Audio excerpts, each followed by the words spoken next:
My name is Lucas Carter, and for the past 8 months, I've worked the night shift as a ward assistant at St. Mercy Regional Hospital in Ohio. Most people think hospitals are the busiest places on earth. They're right, at least during the day. But after midnight, everything changes. The waiting rooms become quiet. The hallways empty out. The conversations disappear. All that's left are the sounds of distant heart monitors, the occasional elevator, and the steady hum of fluorescent lights. It almost feels like you're walking through a completely different building. I never believed the stories people told about hospitals at night. Nurses would joke about hearing strange noises. Security guards had their own stories. Even some of the older staff refused to take certain shortcuts after midnight. I always laughed them off. I told myself there had to be a logical explanation for everything. That was until one Tuesday night. It was exactly 1:47 a.m. I was organizing paperwork at the nurses' station when one of the nurses walked over and placed a patient file on the desk. "Lucas, could you take this to surgical wing?" "Sure." I picked up the file without thinking twice. The quickest way to get there was through Corridor C. It was a long hallway that connected 2 parts of the hospital. I had walked through it countless times before. Still, there was one thing about that hallway that always made people uncomfortable. Halfway down the corridor, right behind a pair of heavy gray doors, was the hospital morgue. I never really paid attention to it before. It was just another room in another hallway. Nothing more. I started walking. The hospital was unusually quiet that night. No stretchers rolling by, no patients talking, no doctors rushing through the halls. Just silence. My footsteps echoed softly across the polished floor. The fluorescent lights above me buzzed quietly as I made my way toward the middle of Corridor C. I looked ahead. The hallway stretched so far that the other end almost disappeared into the bright white lights. Everything looked completely normal. As I got closer to the morgue doors, I slowed down without even realizing it. Maybe it was because the hallway felt too quiet. Maybe because there wasn't another person in sight. I tightened my grip on the patient file and kept walking. Then, a loud metallic noise exploded from inside the morgue. It sounded like a heavy stainless steel tray had slammed onto the floor. The sound echoed through the empty corridor. I stopped instantly. For a second, I just stood there. My first thought wasn't fear. I figured someone from pathology must still be inside. Maybe they accidentally dropped something. That made the most sense. I walked toward the gray double doors. I hesitated for a second before pushing one of them open. The room was brightly lit. Cold, perfectly clean. Metal tables stood exactly where they should. Storage cabinets lined the walls, near the center of the room. A stainless steel tray was lying on the floor. I looked around carefully. No one, not a single person. I took another step inside. Still nothing. No voices, no footsteps, no movement. The entire room was silent. I stared at the tray for a moment, trying to understand how it had ended up there. Then I reached for the door to leave. And the moment my hand touched the handle, every light inside the morgue went out. The room was swallowed by complete darkness. For a second, I couldn't see anything. My heart started pounding. I didn't stop to figure out what had happened. I stepped back, pulled the door shut, and walked away as fast as I could. The silence in Corridor C felt even heavier now. I kept telling myself it was probably just a power issue. Hospitals have electrical problems sometimes. That's what I wanted to believe. I took a deep breath and looked up. That's when I saw someone. At the far end of the corridor, A person was standing completely still. They weren't walking. They weren't moving. They were just standing there. Because of the distance, I couldn't make out a face. I assumed it was another nurse. I called out, "Hello?" No response. I waited a few seconds. Nothing. So I started walking toward the figure, one slow step at a time. The closer I got, the quieter everything felt. When I finally reached the end of the hallway, there was no one there. I stopped. I looked left, then right. The corridor was empty. There wasn't a single door open. No footsteps, no sound. I knew what I had seen. I was still trying to make sense of it. When I heard it, a soft sound. Behind me. Not loud, just enough to make me freeze. I didn't turn my whole body. I only looked over my shoulder. For less than a second, I thought I saw part of a face peeking from behind one of the concrete pillars. It disappeared almost instantly. I spun around. The pillar was empty. No one was there. That's when I felt something I had never felt before. I wasn't curious anymore. I was terrified. Without looking back again, I ran. I didn't stop running until I reached the surgical wing. By the time I pushed through the doors, I was completely out of breath. One of the nurses looked at me and immediately asked, "Lucas, are you okay?" I nodded. At least, I tried to. I handed her the patient file without saying a word. She looked at me for a second, like she could tell something was wrong. But I wasn't ready to explain what had just happened. How could I? Even I didn't understand it. After taking a few minutes to calm down, I convinced myself there had to be a reasonable explanation. Maybe the lights had failed. Maybe I had mistaken someone standing in the hallway. Maybe my mind was playing tricks on me after working long hours. That's what I kept telling myself. But deep down, I knew I had seen something. When my shift finally ended that morning, I walked out of the hospital exhausted. I got into my car, but before starting the engine, I looked back at the building. Everything looked completely normal. Just another hospital. Just another morning. If someone had asked me what happened that night, I wouldn't have known what to tell them. Because I still don't know who or what I saw in Corridor C. All I know is this. Since that night, I've never walked through that hallway alone again. And every time my shift takes me anywhere near the morgue, I still find myself looking toward the end of Corridor C, just to make sure no one's standing there. My name is Gavin Brooks.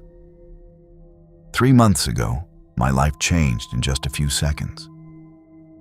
I was driving home after work when another car ran a red light and slammed into the driver's side of my vehicle.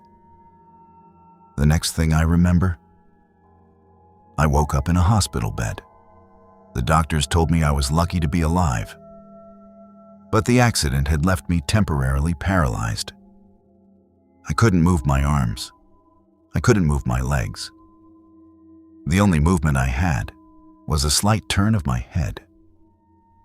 The doctors believed I would recover with time and physical therapy, but until then, I was completely dependent on everyone around me. After several tests, I was transferred to a private room on one of the upper floors of the hospital. The room itself looked normal. A hospital bed, a television mounted on the wall, a window overlooking the parking lot, and in the corner, a single visitor's chair. The nurses were kind. Before leaving, one of them smiled and said, "If you need anything during the night, just press the call button." I looked toward the button beside my bed. It was only a few inches away. But because I couldn't move my arms, it might as well have been on the other side of the room. That thought bothered me more than I expected. For the first time since the accident, I realized how helpless I really was. As the evening passed, the hospital slowly became quieter. Doctors disappeared into their offices. Visitors went home. The conversations outside my room faded away. By the time midnight arrived, the hallway outside was almost completely silent. I wasn't asleep. Pain made it difficult to rest. So I simply stared at the ceiling, listening to the faint hum of the air conditioner. Minutes passed.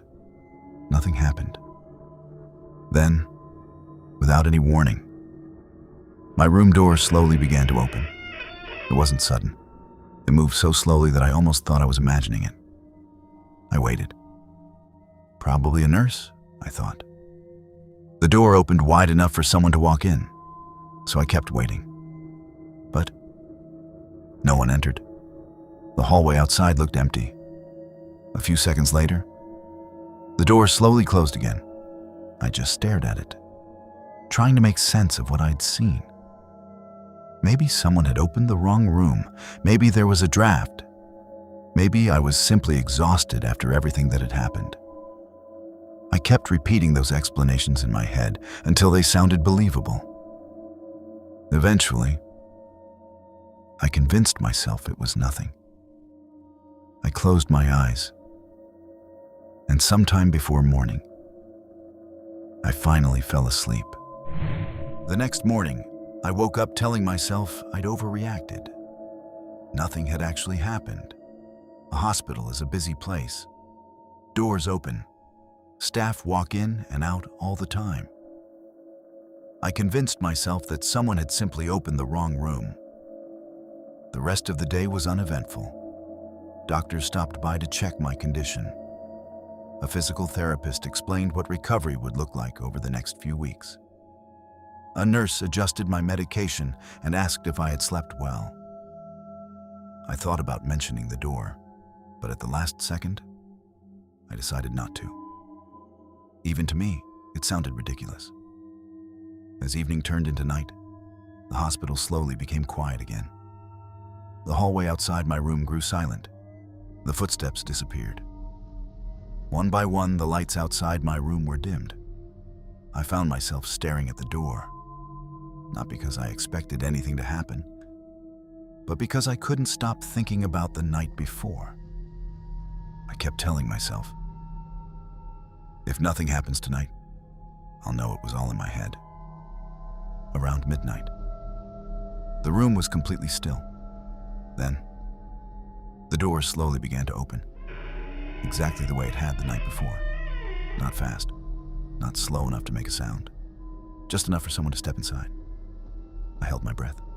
I waited to hear a voice, a nurse, a doctor, anyone. But no one came in. The doorway remained empty. A cold feeling settled over me. Then I heard it. A slow, steady breath. It wasn't coming from the hallway. It sounded like someone was standing beside my bed, close enough that I should have been able to see them. I tried turning my head. My neck barely moved. I pushed as hard as I could, just a little more. But I couldn't see the side of the room where the sound was coming from. The breathing continued. Slow, calm, almost patient. Every second felt longer than the last. I wanted to call for help. I wanted to press the call button, but I couldn't move. All I could do was lie there, listening. Then, the breathing stopped. Just like that. Complete silence filled the room again. A few seconds later, the door slowly closed. I didn't sleep for the rest of the night. I kept staring at that door until the first light of morning came through the window. And for the first time since the accident, I wasn't afraid of being paralyzed. I was afraid of what might happen. When midnight came again, I spent the entire day trying not to think about the previous 2 nights. I kept telling myself there had to be a logical explanation. Maybe the medication was affecting me. Maybe I was hearing things because I was exhausted. But no matter how many excuses I came up with, none of them explained the breathing. As the sun went down, I felt my stomach tighten. For the first time in my life, I was afraid of the night. The nurses finished their last rounds. One of them smiled and said, "Try to get some sleep tonight." I forced a smile back, but I already knew I wasn't going to sleep. Around midnight, the room fell completely silent. I kept my eyes fixed on the door. A few moments later, it slowly began to open, exactly like the previous 2 nights. This time, I didn't look at the hallway. I looked toward the visitor's chair in the corner of my room. For a few seconds, nothing happened. Then, the chair slowly scraped across the floor. Screw. It only moved a few inches. Then it stopped. My heart was pounding so hard I could hear it in my ears. I couldn't move. I couldn't call for help. I couldn't even look away. A few seconds later, the chair slowly sank, as if someone had quietly lowered themselves into it. But the chair was empty. No footsteps, no shadow, no one. Then, I heard it again. The same slow, steady breathing. This time, it wasn't beside my bed. It sounded like it was coming from the chair. I squeezed my eyes shut. I don't remember how long I stayed like that. When I finally opened them, morning sunlight was shining through the window. A nurse walked into my room with breakfast. Everything looked normal. The chair was back in its original place. The door was closed. There was no sign that anything had happened. A few days later, I was discharged from the hospital. My recovery went well. Today, I can walk again. But there are still nights when I wake up for no reason. And for just a second, I find myself looking toward the corner of my bedroom, expecting to see a visitor's chair, listening for the sound of someone quietly breathing in the dark. My name is Daniel Reed, and I work the night shift as a security guard at St. Mercy Regional Hospital. Most people think a security guard's job is boring. Lock a few doors, watch the cameras, walk through empty hallways, repeat. Most nights, that's exactly what it was.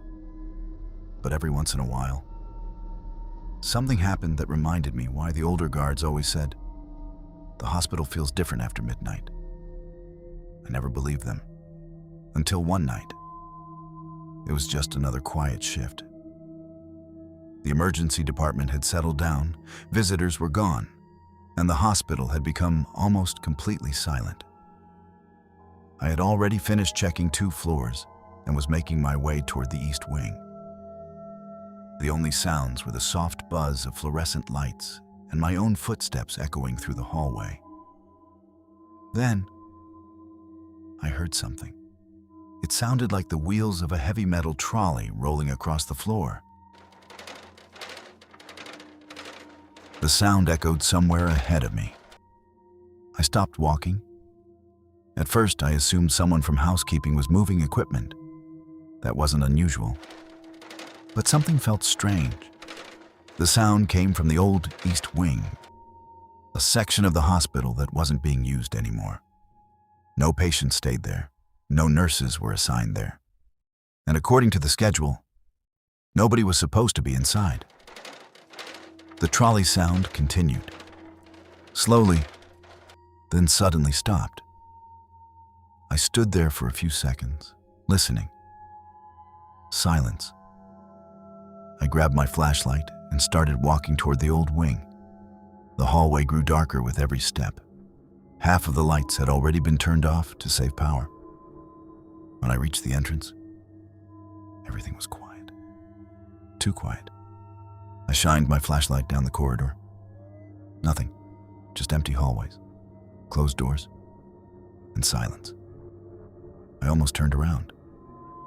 Then I noticed something that immediately caught my attention. One of the patient room doors was standing slightly open. I frowned. That room was supposed to stay locked. I knew that because I had personally checked it earlier that evening. I walked closer. The door wasn't forced open. It was simply open. I placed one hand on the door and slowly pushed it wider. The room beyond was dark, cold, and completely still. Taking a deep breath, I stepped inside and slowly closed the door behind me. The beam from my flashlight was the only light in the room. Dust covered almost everything. An old hospital bed stood against one wall. A broken bedside table had been pushed into a corner.